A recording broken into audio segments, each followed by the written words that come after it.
اعوذ باللہ من الشیطان الرجیم بسم اللہ الرحمن الرحیم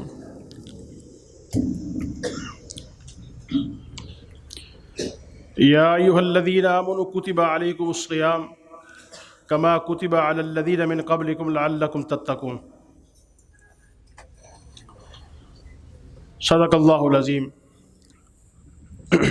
معزز سامعین، ساتھیوں، اللہ تبارک و تعالیٰ کا ہم جتنا شکر ادا کریں اتنا کم ہے کہ بغیر کسی سفارش کے اس کریم آقا نے مسلمان کے گھر پیدا کیا۔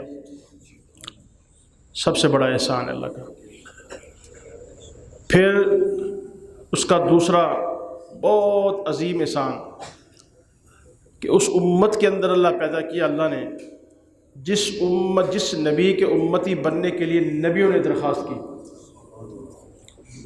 جی موسیٰ علیہ السلام نے درخواست کی، عیسیٰ علیہ السلام نے درخواست کی، تو اللہ تبارک و تعالیٰ نے دوسرا بڑا احسان کیا کہ بغیر کسی سفارش کے جی ہمیں اللہ کے اپنے پیارے حبیب کا امتی بنایا۔ یہ اس کا بہت بڑا احسان۔ تیسرا احسان اللہ نے یہ کیا کہ رمضان المبارک کی سعادت ہمیں نصیب فرمائی۔ یہ بھی اللہ کا بہت بڑا احسان ہے، وگرنہ آپ کے سامنے ہے کہ کتنے ہی لوگ پچھلے رمضان میں ہمارے ساتھ تھے۔ ہمارے ایک بہت بڑے عزیز، بہت بڑے قریبی دوست، ہمارے اس ادارے کے محسن، میرا دل تو چاہتا ہے کہ ان کا میں آپ کو کیا تعارف کراؤں۔ جی پچھلے 18 سے 20 سال سے مسلسل اس مسجد کی، اس مدرسے کی خدمت کرتے تھے، اور سحری افطاری جو الحمدللہ اللہ تعالیٰ کی خاص رحمت ہے، پچھلے 25-26 سال سے یہاں پر سحری افطاری ہو رہی ہے، اور الحمدللہ کم و بیش 2000 کے قریب یہاں پر لوگ سحری افطاری کرتے ہیں پچھلے 25-26 سال سے، الحمدللہ۔ یہ بھی اللہ تعالیٰ کا خاص رحمت ہے۔ رزق اللہ نے ہی دینا ہوتا ہے، لیکن یہ اللہ کی عطا ہوتی ہے کہ کسی کے ہاتھ سے اللہ پاک جاری کر دیتے ہیں، کسی مرکز سے جاری کر دیتے ہیں، یہ بھی اللہ کا کرم ہے۔ تو پچھلے 17-18 سال سے یہ نظم میرے پاس آیا، تو میرے ساتھ انہوں نے بڑا تعاون کیا، ہمیں راشن دیتے تھے، مہیا کرتے تھے، گو کہ ہم ان کی رقم ان کو ادا کر دیتے تھے، لیکن ان کا بڑا تعاون ہوتا تھا، کیونکہ حالات کے پیش نظر ہمارے پاس کبھی پیسے ہوتے تھے، کبھی نہیں ہوتے تھے۔ دوست احباب اپنی حیثیت اور اپنی سہولت کے مطابق جیسے جیسے پیسے دیتے وہ ہم سے بڑے تعاون کرتے تھے۔ ان کا نام تھا شیخ یاسین صاحب۔ تو آج سے 3-4 دن 5-6 دن قبل ان کی اچانک ڈیتھ ہو گئی، بڑی پریشانی ہوئی، 2 نقصان ہوئے۔ ایک ان کا جو ہے نا ان کی وفات سے جدائی ہو گئی، دوسرا ہمیں جو ہمارا رست کا سسٹم تھا وہ تھوڑا سا ڈسٹرب ہو گیا۔ لیکن شیخ یاسین سے پہلے بھی اللہ ہی کام چلاتے تھے، ان کے بعد بھی اللہ نے چلانا ہے۔ تو یہ اس میں کوئی فرق نہیں ہے، انسانوں سے کچھ نہیں جاتا۔ یہ اپنی خوش قسمتی ہوتی ہے کہ کون اللہ کے کام میں جڑ جائے، یہ اپنی ہی خوش قسمتی ہوتی ہے۔ تو اللہ تعالیٰ نے کچھ تو لوگ وہ ہیں جو چلے گئے، کچھ پچھلے رمضان میں چلے گئے، کچھ اب چلے گئے، تو کچھ وہ لوگ ہیں جو رمضان کو پا لیتے ہیں پھر بھی اس کی قدر نہیں کرتے۔ یہ بدبخت لوگ ہیں کہ رمضان جیسی عظیم، صحابہ کرام رضی اللہ تعالیٰ عنہم اجمعین کا جو وتیرہ تھا نا، طریقہ تھا، وہ رمضان سے 6 مہینہ پہلے رمضان کا انتظار کرتے تھے، 6 مہینے بعد اس کا جو ہے نا غمگین رہتے تھے کہ چلا گیا ہے۔ 12 مہینے پورے، 12 مہینے سال میں، یعنی پہلے 6 مہینے انتظار کرتے تھے کہ رمضان آئے، اور جب رمضان آ کے چلا گیا تو باقی کے 6 مہینے جو ہے وہ اس کے افسوس میں گزارتے تھے کہ یار رمضان چلا گیا۔ اللہ اکبر کبیرہ۔ میرے عزیز دوستو، جہاں تک اس کے فضائل، اس کے مسائل، اس کے احکامات جی یہ تو متعدد دفعہ ہم نے سنے پڑھے۔ حضرت مولانا عمران صاحب اللہ ان کو جزائے خیر دے، میرے چھوٹے بھائی اللہ ان کو عزت دے، ڈاکٹر مولانا محمد عمران صاحب ماشاءاللہ PhD ڈاکٹر بھی ہیں، انہوں نے بھی بیان کیے اور بھی ذرائع سے سنے۔ ایک چھوٹا سا نقطہ جو میرے ذہن میں میرے اساتذہ نے ڈالا دوران تعلیم، اس پر چھوٹی سی بحث کریں گے۔ فرمایا کہ یا ایھا الذین آمنوا کتب علیکم الصیام، ایمان والو تمہارے اوپر روزے فرض کیے گئے ہیں، ٹھیک ہے نا جی، کما کتب علی الذین من قبلکم، جس طرح تم سے پہلے والے لوگوں پر فرض کیے گئے۔ اچھا یاد رکھیں، یہ قرآن کا جو مزاج ہے نا، اللہ کا مزاج وقت ضائع کرنا نہیں ہے، اور نہ ہی یہ کتاب قصے کہانیوں کی ہے، یہ بات آپ ذہن میں رکھیں۔ آپ دیکھیں کہ موسیٰ علیہ السلام کا تذکرہ قرآن میں آیا ہے 52 مقامات پر، کموں پہ مختلف ٹکڑوں کے ساتھ۔ یہ اس بات کی دلیل ہے کہ اللہ کو قصہ سنانا مخصوص نہیں ہے، اللہ پاک نتائج، نقائط، حقائق اور اس کی طرف توجہ دلاتے ہیں، بھی یہ فلاں واقعہ ہوا، اس کا یہ فائدہ تھا، یہ نقصان ہے، یہ کام ہے، اس کو ترجیح دو، اس پہ عمل کرو، بچ جاؤ گے، مر جاؤ گے، یہ طریقہ کار اللہ تعالیٰ کا۔ سوائے یوسف علیہ السلام کے واقعے کے، وہ بھی ڈیمانڈ کے اوپر اللہ نے پورا اتارا۔ موسیٰ علیہ السلام کا، یوسف علیہ السلام کا واقعہ، نبی کریم صلی اللہ علیہ وسلم نے ایک ڈیمانڈ کی تھی، ڈیمانڈ کے مطابق وہ واقعہ اتارا گیا۔ ادروائز یہ کتاب قصے کہانیوں کی نہیں ہے، یہ نتائج کی اور عبر کی کتاب ہے۔ فرمایا کہ ایمان والو تم سے پہلے لوگوں پر فرض کیے گئے، تم پر بھی فرض کیے گئے۔ مفسرین نے یہاں لکھا ہے کہ یہ جو اللہ نے ذکر کیا ہے نا، تم سے پہلے لوگوں پر بھی فرض کیے گئے، یہ اس لیے اللہ نے لکھا ہے یہاں پر کہ جس کام کے اندر بہت سارے لوگ انوالو ہوتے ہیں نا، شامل ہو جاتے ہیں، وہ کام ہلکا پھر محسوس ہوتا ہے۔ یہ یار میں اکیلا نہیں کر رہا، بہت سارے لوگ کر رہے ہیں، ہاں جی، میں اکیلا اس کام کو نہیں کر رہا، ہاں جی۔ یعنی کہ روزہ ایک ایسی، روزہ ان عبادات کے اندر ہے جو کم و بیش تمام مذاہب کے اندر آیا ہے۔ کچھ عبادتیں کچھ مذاہب میں، کچھ میں، کچھ میں، جیسے نماز اور یہ روزہ، یہ ایسی عبادتیں ہیں جو کم و بیش تمام مذاہب کے اندر آئی ہیں، ہاں جی۔ موسیٰ علیہ السلام کو طور پہاڑ پہ جا کے انہوں نے 40 دن کا روزہ رکھا۔ یہی وجہ ہے کہ آج بھی یہودی، آج کے یہودی بھی 40 دن روزہ رکھتے ہیں، ٹھیک ہے نا جی۔ اور جو 39 روزے ہیں ان کے، 39 روزے ان کو بطور نفل رکھتے ہیں، اور جو 40واں روزہ ہے وہ بطور فرض رکھتے ہیں، وہ ان کے یہاں ضروری ہے۔ اسی طریقے سے انجیل متی، انجیل مرکز، ان کے اندر بھی روزہ جو ہے، عیسیٰ علیہ السلام انہوں نے بھی 40 دن کے روزے رکھے۔ یحییٰ علیہ السلام کے بارے میں آتا ہے انجیل مرکز میں، وہ بھی روزے رکھا کرتے تھے، اور ان کی امت بھی روزے رکھا کرتی تھی۔ ہندو جو سب سے بڑا قدیمی مذہب ہونے کا دعویٰ کرتا ہے، ان کے اندر بھی روزے ہیں جسے وہ برت کہتے ہیں، برت۔ اور جیسے کہ الحمدللہ ثم الحمدللہ، ہمارے ہاں بھی قومیں ہیں بہت زیادہ، لیکن جو سید قومیں ہیں ان کا احترام کرتے ہیں، ٹھیک ہے نا جی، اللہ کے نبی کی نسبت کے ساتھ۔ اسی طریقے سے ان کے ہاں بھی ایک بڑی قوم ہے جسے برہمن کہتے ہیں، ان کا ایک قوم ہے جسے برہمن کہتے ہیں، وہ ان کا بڑا احترام کرتے ہیں، وہ بڑی قوم ہے، ٹھیک ہے نا جی۔ تو وہ 24 روزے رکھتے ہیں، برہمن 24 روزے رکھتے ہیں۔ اسی طریقے سے جینی ایک مذہب ہے، ہاں جی، اس میں روزے رکھے جاتے ہیں۔ نبی کریم صلی اللہ علیہ وسلم جب دنیا میں تشریف لائے، اور قریش مکہ اس وقت بھی روزے رکھا کرتے تھے، جیسے عاشورہ کا روزہ وہ روزے رکھتے تھے۔ اور یعنی کہ میں آپ سے عرض کر رہا ہوں کہ قرآن کہتا ہے 1400 سال پہلے کہ پہلی امتیں بھی روزے رکھتی تھی۔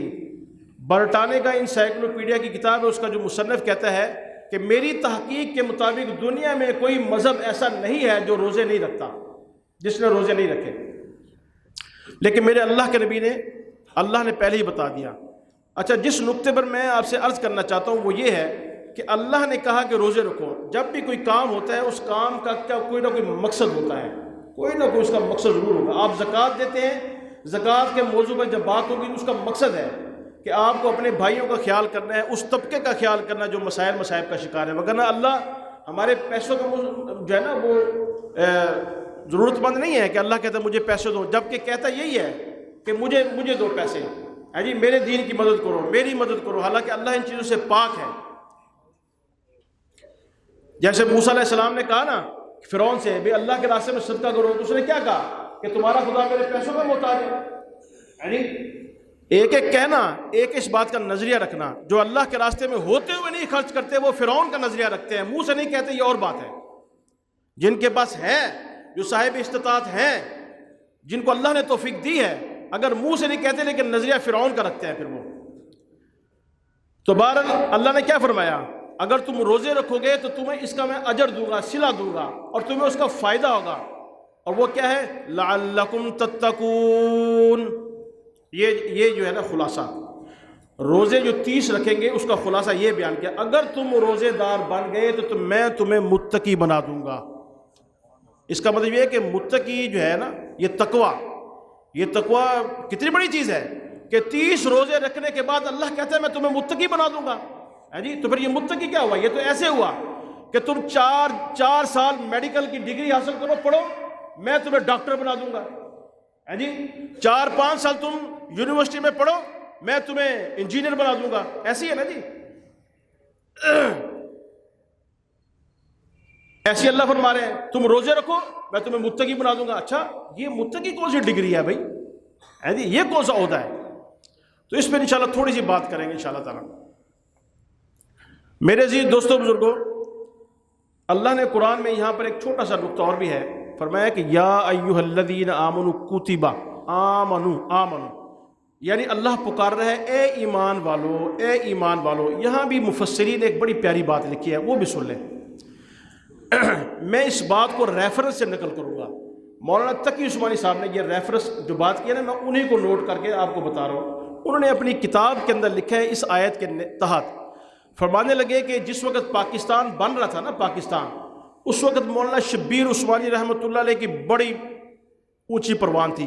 آپ جو معاشرتی علوم کو جانتے ہیں یا جو ابتدائی پاکستان کی تحریک کو جانتے ہیں، وہ جانتے ہیں کہ شبیر عثمانی رحمۃ اللہ وہی تھے جنہوں نے سب سے پہلے جھنڈا اوپر کیا تھا، یہ وہی تھے جنہوں نے بنگلہ دیش کو ساتھ ملایا تھا، یہ وہی تھے، یعنی بہت سارے ان کے جی۔ تو مولانا شبیر عثمانی کا بڑا ڈنکا تھا، بڑا ان کا عروج تھا، بہت بڑا۔ تو کہتے ہیں کہ مولانا تقی عثمانی صاحب کی جو میری دادی تھی نا، میری دادی وہ حیات تھیں، اور یہ مولانا شبیر عثمانی رحمۃ اللہ علیہ کی ممانی لگتی تھی رشتے میں۔ تو جب یہ آتے نا کراچی میں، مولانا شبیر عثمانی رحمۃ اللہ ہمارے گھر میں آتے تھے، تو گھر میں آ کے نا تو ملتے تھے دادی جان سے، کیونکہ ممانی بھی تھی، تو وہ ان سے ایک لفظ کہتی تھی کہ بیٹا کیا حال ہے؟ کیا کہتی تھی؟ بیٹا کیا حال ہے؟ تو اس آیت کا انہوں نے اس انداز میں سمجھایا کہ فرمایا، مولانا شبیر عثمانی رحمۃ اللہ فرماتے ہیں مفتی شفیع صاحب رحمۃ اللہ علیہ کو، جو ان کے والد صاحب تھے، کہتا ہے یار مفتی شفیع، میں تیرے گھر میں پتہ کیوں آتا ہوں؟ میں اس لیے آتا ہوں کہ ممانی جان پوری زمین میں گھومتا پھرتا چلتا پھرتا، پورا سرکاری پروٹوکول تھا اس وقت، قائد اعظم صاحب ان کے بغیر چلتے ہی نہیں تھے۔ تو کہتے ہیں میرے ایسا بڑا پروٹوکول ہے، میں آگے پیچھے جاتا ہوں، لیکن پوری کرۂ ارض کے اوپر مجھے بیٹا کہنے والی صرف یہ ایک عورت ہی ہے۔ جی یعنی اس کے لفظ سے، منہ سے جب میں بیٹا سنتا ہوں تو مجھے سکون آتا ہے، کیونکہ ان کی ماں نہیں ہوگی، باپ نہیں ہوگا، وغیرہ ذالک۔ تو شیخ صاحب نے لکھا ہے اس آیت کے تحت کہ اللہ کسی کو پکارنے کے 2 انداز ہوتے ہیں، یا تو اس کے نام سے پکارا جاتا ہے، یا رشتے کے ساتھ پکارا جاتا ہے، ریفرنس کے ساتھ پکارا جاتا ہے، ٹھیک ہے نا جی۔ تو رشتہ یہ کسی کا نام پکارا، ہاں بھی اکرم بھائی، زید بھائی، سلیم بھائی، ندیم بھائی، فلاں بھائی، فلاں بھائی، ایک ہے نام۔ استاد اپنے شاگرد کو نام سے پکارتا ہے۔ ایک پکارنے کا انداز یہ ہوتا ہے کہ بیٹا جی کیا حال ہے؟ شاگرد کو کہتا ہے آپ میرے شاگرد ہیں، میں آپ کا استاد ہوں۔ مرید اپنے پیر اپنے مرید کو پکارتا ہے رشتے کے ساتھ، ٹھیک ہے نا جی۔ بیوی اپنے خاوند کو رشتے کے ساتھ جب پکارتی ہے، بہن اپنے بھائی کو رشتے کے ساتھ جب پکارتی ہے، ماں اپنے بیٹے کو رشتے کے ساتھ جب پکارتی ہے، جب رشتہ کے ساتھ کوئی پکارتا ہے نا، تو ایک نفسیاتی طور پر اس کے ذہن میں ہوتا ہے کہ وہ اس سے پیار اور محبت کا طلبگار ہوتا ہے۔ یہ ایک سائیکی ہے، سائیکی۔ ماں اپنے بیٹے کو جب بیٹا کہہ کے پکارے گی نا، اس کی سائیکی ہے کہ میں بیٹے کا اس کے ریفرنس دے رہی ہوں، اس کے ذہن میں یہ کہ میرا بیٹا ہے، میں اس کو سمجھا رہی ہوں کہ میں تمہاری ماں ہوں، وہ اس سے محبت اور ہمدردی کی طلبگار ہوتی ہے۔ اللہ بھی جب اللہ نام نہیں پکارا، فرمایا کہ یا ایھا الذین آمنو، اے ایمان والو، اے ایمان والو۔ ایک دوسری جگہ بھی اس طرح اللہ فرمایا کہ یا عبادی الذین اسرفوا علی انفسہم، اے میرے پیارے پیارے پیارے پیارے بندو جنہوں نے اپنے نفسوں کے اوپر ظلم کر رکھا ہے، لا تقنطوا من رحمت اللہ، میری رحمت سے نا امید نہ ہونا، کیونکہ شیطان یہی کہتا ہے اور تو سارا سال تم نے نماز نہیں پڑھی، سارا سال تم نے جھوٹ بولا، سارا سال تم نے غیبت کی، سارا سال تم نے یہ کیا، تم نے قتل کیا، تم نے زنا کیا، تم نے شراب کیا، تمہاری بخشش ہی نہیں ہے۔ لیکن اللہ کہتے نہیں، یا عبادی، اے میرے بندو، اسرفوا علی انفسہم، جنہوں نے اپنے نفسوں کے اوپر ظلم کیا ہے، ظلم کیا، اللہ کہتا ہے اسرفوا علی انفسہم لا تقنطوا من رحمت اللہ، میری رحمت سے نا امید نہ ہونا، تم نے 100 قتل بھی کیے ہیں، ایک آنسو اخلاص سے نیت کے ساتھ بہاؤ، میں تمہیں معاف کر دوں گا۔ رمضان میں آ جاؤ، میں نے رمضان تمہارے لیے بہانہ بنا کے بھیجا ہے، فرمایا کہ ابن آدم کے سارے اعمال اس کے اپنے لیے ہیں، کل عمل ابن آدم لہو، سارے اعمال ابن آدم کے اس کے لیے ذاتی ہیں، لیکن ایک روزہ وَأَنَا أَجْزِي بِهِ، اس کا بدلہ براہ راست میں خود ہوں، کوئی واسطہ نہیں ہے۔ اس لیے میرے دوستوں، دوسرا یہاں پر جو نقطہ تھا وہ میں بتا دوں کہ اللہ فرماتے ہیں کہ بڑا اہم بات ہے، اس کو ہم تھوڑے سے ٹائم میں سمجھنے کی کوشش کریں۔ فرمایا کہ لعلکم تتقون، دیکھیں پورے قرآن کا جب ہم خلاصہ نکالتے ہیں نا تو یہ ہمیں جو لفظ تقوی ہے یہ ہر بار آ جاتا ہے۔ مثال کے طور پر اس کو توجہ، کیونکہ 4-5 منٹ ہی ہیں صرف، آپ دیکھیں تقوی کی اہمیت کو دوسری آیات کے تناظر میں سمجھیں، تقوی کی اہمیت کو، تقوی کی ڈگری کو، ٹھیک ہے نا، دوسری آیات کے تناظر میں سمجھیں۔ اللہ قرآن شروع کرتا ہے سب سے پہلے کیا کہتا ہے؟ ذالک الکتاب لا ریب فیہ ھدی للمتقین۔ بڑے توجہ سے سننا ہے، 2-4 منٹ کی بات ہے، اگر توجہ کریں سمجھ میں آ جائے گی بات۔ یہ جو خلاصہ ہے نا روزے کا، آج تھوڑا سا یہ سمجھ کے جائیں۔ فرمایا کہ یہ کتاب جو میں نے بھیجی نا تمہارے اوپر، ذالک الکتاب لا ریب فیہ، اس میں کوئی شک ہی نہیں ہے، لیکن ھدی للمتقین، اس سے فائدہ متقی اٹھائے گا، نمبر 1۔ نمبر 2، اسی سورہ بقرہ کے 3 رکوع میں اللہ کہتا ہے یا ایھا الناس اعبدوا ربکم الذی خلقکم والذین من قبلکم لعلکم تتقون۔ اللہ قرآن میں کہتا ہے میرے بندو میری عبادت کرو کیونکہ میں نے تمہیں پیدا کیا ہے۔ ملازم سے کیا کہتا ہے مالک؟ میرا کام کرو، میں تمہیں تنخواہ دیتا ہوں۔ اللہ قرآن میں کہتا ہے میری عبادت کرو، میں نے تمہیں پیدا کیا ہے، اور تم میری عبادت کرو گے تو تمہیں میں ایک ثمرہ دوں گا، لعلکم تتقون، تم متقی بن جاؤ گے۔ اب تقوی کی اہمیت کو سمجھتے چلے جائیں، آگے چلیں۔ اللہ قرآن میں کہتا ہے آخری پارے سورہ نبا کے اندر، ان للمتقین مفازا، ان للمتقین مفازا، حقیقی کامیابی متقیوں کو نصیب ہوگی۔ آگے چلو، قرآن کہتا ہے والآخرۃ عند ربک للمتقین، آخرت ہے ہی متقیوں کے لیے۔ آگے چلو، قرآن کیا کہتا ہے؟ انما یتقبل اللہ من المتقین، اللہ کہتا ہے میں اعمال صرف متقیوں کے قبول کرتا ہوں۔ آپ اس سے آگے بڑھیں، آپ قربانی کرتے ہیں، اللہ کے راستے میں جانور ذبح کرتے ہیں، اللہ قرآن میں کیا کہتا ہے؟ لن ینال اللہ لحومها ولا دماؤها ولکن ینالہ التقوی منکم، تمہارا گوشت، تمہارے جانور کا خون میرے پاس نہیں پہنچتا، اگر پہنچتا ہے تو وہ اخلاص اور تقوی پہنچتا ہے جس کی بنیاد پر تم میرے نام پر قربانی کرتے ہو۔ آگے چلو، قرآن کیا کہتا ہے؟ لمسجد اسس علی التقوی، یہ جو مسجدیں میں نے بنائی ہیں تمہارے لیے، ان کی بنیاد تقوی کے اوپر رکھو۔ آگے چلو، اللہ قرآن میں کیا کہتا ہے؟ وَمَن يُعَظِّمْ شَعَائِرَ اللَّهِ فَإِنَّهَا مِن تَقْوَى الْقُلُوبِ، جو میرے شاعر کا احترام کرے گا، منا کا، عرفات کا، مزدلفہ کا، اس داڑھی کا، اس پگڑی کا، اس مسجد کا، اس قرآن کا، جتنے شعائر اسلام ہیں، جن جن سے اسلام واضح ہوتا ہے، جن جن سے اسلام سمجھا جاتا ہے، جو جو اس کی عزت کرے گا، اللہ کہتا ہے اس کو میں تقوی نصیب کروں گا۔ یہ تقوی کی یہ ڈگری ہے، اس ڈگری کو سمجھیں۔ میرے عزیز دوستوں، میرے بھائیوں، اللہ سورۃ الطلاق کے اندر کہتا ہے وَمَن يَتَّقِ اللَّهَ يَجْعَل لَّهُ مَخْرَجًا وَيَرْزُقْهُ مِنْ حَيْثُ لَا يَحْتَسِبُ، جو متقی بن جائے اس کو رزق وہاں سے دوں گا جہاں اس کا دماغ ختم ہو جائے گا، میں اس کو رزق وہاں سے دوں گا۔ لیکن ہمارا جو ہے نا اس تک ہم لیول نہیں پہنچ رہا ہمارا۔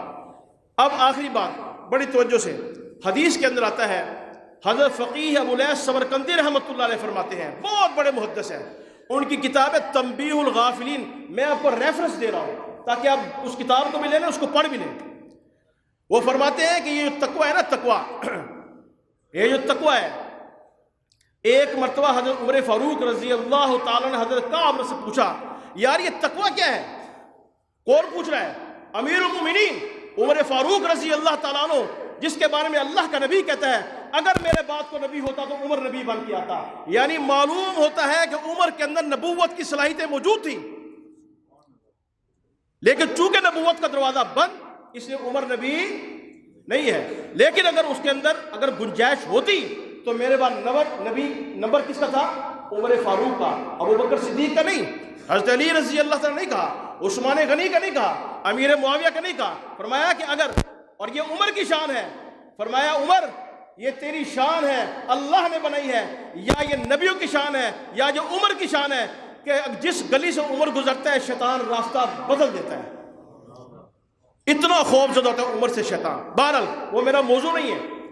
حضرت عمر نے پوچھا حضرت کہاں سے، صحابی ہے بہت بڑے، یار یہ تقویٰ تو مجھے سمجھاؤ۔ صحابہ اتنے حریص ہوتے تھے سمجھنے کے بارے میں۔ انہوں نے کہا کہ عمر تقویٰ یہ ہے کہ تم ایک پگڈنڈی پہ چلو، پگڈنڈی سمجھتے ہیں جو کھیتوں کے اندر ہوتی ہے، ایک پگڈنڈی پہ چلو، اس کی دائیں بھی جو ہے نا خاردار کانٹے، بائیں بھی خاردار کانٹے، تم کیسے چلو گے اس پگڈنڈی کے اوپر؟ حضرت عمر فاروق رضی اللہ تعالیٰ کا، میں پہلو بچا کے چلوں گا، کپڑے بچا کے چلوں گا، چادر بچا کے چلوں گا۔ فرمایا یہی تقویٰ ہے کہ دنیا میں بھی چلنا ہے، دنیا میں گزرنا بھی ہے، دنیا پہ چلنا بھی ہے، دنیا میں رہنا بھی ہے، اور دنیا سے بچنا بھی ہے، یہ تقویٰ ہے۔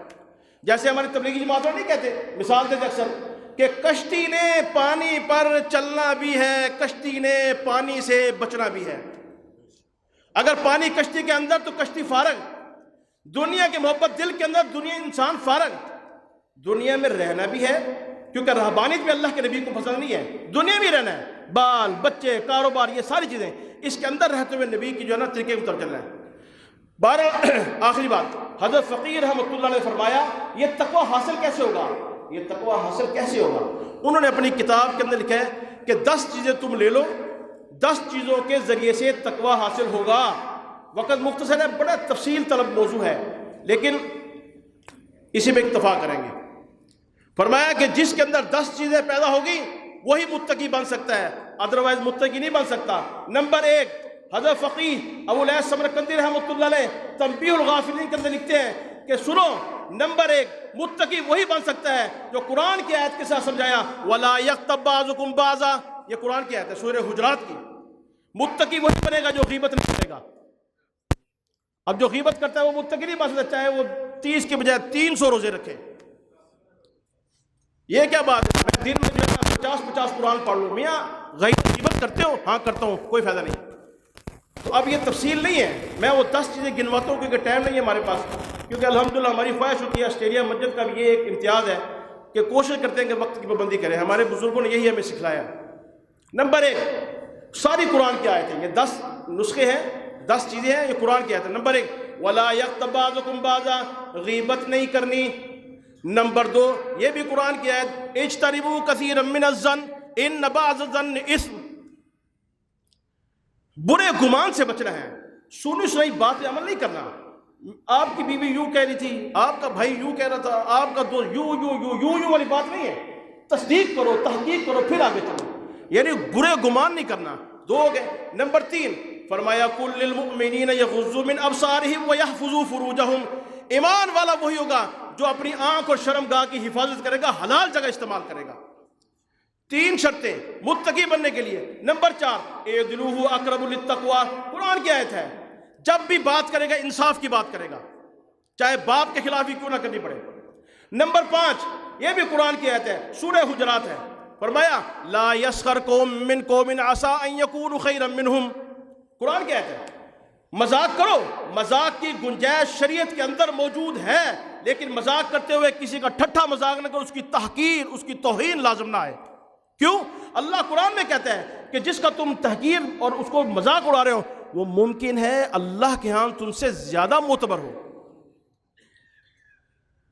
5 نمبر 6 بل اللہ یمن علیکم ان ہداکم للایمان ان کنتم صادقین، ہر دفعہ بار بار اللہ نے مجھے بیوی دی، اللہ نے مجھے بچے دیے، اللہ نے مجھے آنکھ دی، اللہ نے مجھے کان دیے، اللہ نے مجھے ہاتھ دیے، اللہ نے عزت دی، اللہ نے اولاد دی، اللہ نے یعنی اللہ کی بڑائی بیان کرو، اللہ کی نعمتیں بیان کرو۔ یہ کیا ہر وقت سنو یار میرا کی بڑھیا، میرے کو کچھ ہے ہی نہیں، ناشکری نہیں، ہر وقت اللہ کے بول بولو، اللہ نے مجھے یہ دیا، یہ دیا، یہ دیا، یہ دیا۔ جب یہ کرو گے تو ایمان مضبوط ہوگا میرے بھائی۔ 6 نمبر 7 فرمایا تلک الدار الآخرۃ نجعلها للذین لا یریدون علوا فی الارض ولا فسادا والعاقبۃ للمتقین۔ فرمایا جو اللہ کے بندے ہیں وہ زمین میں فساد نہیں ڈالتے، جو فسادی ہوگا وہ متقی نہیں ہوگا۔ نمبر 8 فرمایا ان الذین اذا انفقوا لم یسرفوا ولم یقتروا والذین اذا انفقوا لم یسرفوا ولم یقتروا وکان بین ذلک قواما۔ نمبر 8 متقی کے پہچان یہ ہے، نہ بخیل ہوگا نہ فضول خرچ ہوگا۔ یہ قرآن کا ہے۔ جہاں اللہ کے اطاعت کا مسئلہ ہوگا وہاں دل کھول کے خرچ کرا، اور جہاں معصیت کا مسئلہ ہوگا وہاں پر پیسے نہیں خرچ کرے گا۔ کیا بالکل ہے ہی، لیکن معاملہ یہاں پر الٹ، تفصیل طلب موضوع ٹائم نہیں۔ نمبر 9 متقی کی 9ویں نشانی حافظوا علی الصلوات والصلاۃ الوسطی وقوموا للہ قانتین۔ 9ویں نشانی متقی کی یہ ہے کہ وہ 5 وقت کی نماز کی پابندی کرے گا۔ یہ جھوٹ بولتے ہیں جو نماز نہیں پڑھتی، ایسی ہم نے یہ بھی کرتا یہ بھی کرتا وہ بھی کرتا، کوئی چکر نہیں ہے۔ جب اللہ کا نبی کہتا ہے 2 بندے صحابی پکڑ کے جاتے ہیں اور زمین پر پیر اس طرح رگڑ کے جا رہے ہیں، جب وہ نماز نہیں چھوڑتا مجھے آپ کو نماز کہاں سے معاف ہوگی؟ میرا دل نہیں چاہتا، تیرا دل ہے ہی نہیں۔ کہتے ہیں میرا دل نہیں چاہتا، اللہ کے بندے تمہارا دل نہیں چاہتا، خدا نے تمہیں قبول نہیں کیا مسجد آنے کے لیے۔ یہ کون سی فلسفہ ہے؟ آج سے فلسفے کو بدل دو۔ جو لوگ یہ کہتے ہیں نا میرا دل نہیں چاہتا نماز پڑھنے میں، ان کو سمجھاؤ تمہارے دل کی بات نہیں ہے، اللہ نے تمہیں قبول ہی نہیں کیا، اللہ نہیں بلانا چاہتا تمہیں۔ نمبر 10ویں نشانی متقی کی وَأَنَّ هَذَا صِرَاطِي مُسْتَقِيمًا فَاتَّبِعُوهُ وَلَا تَتَّبِعُوا السُّبُلَ فَتَفَرَّقَ بِكُمْ عَنْ سَبِيلِهِ ذَلِكُمْ وَصَّاكُمْ بِهِ لَعَلَّكُمْ تَتَّقُونَ۔ 10ویں شرط، جو متقی ہوگا وہ اللہ کے نبی کی اطاعت بھی کرے گا اور صحابہ کرام کی عزت بھی کرے گا، اتباع بھی کرے گا۔ اللہ مجھے اور آپ کو صحیح معنوں میں دین پر چلنے کی توفیق عطا فرمائے۔